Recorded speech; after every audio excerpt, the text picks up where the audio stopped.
aí fazer um vídeo rapidinho aqui para mostrar para vocês aqui o trabalho na neve. Esse ano demorou a nevar, mas quando a neve caiu, ela caiu com força. Aqui,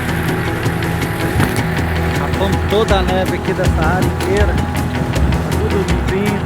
Isso aí é o tratorzão aí, não tem neve que segura. São 2 horas, 3 horas da madrugada já. 3 horas da madrugada já e o trabalho já, graças a Deus, está terminando. Daqui a pouquinho vamos estar em casa já descansando.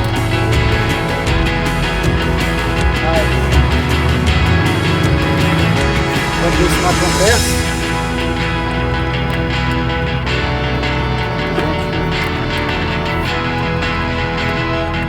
Vai terminando de limpar aqui. Terminar de limpar aqui o parqueador. Beleza, então. Encerrando o vídeo aí, espero que vocês tenham dormido bem.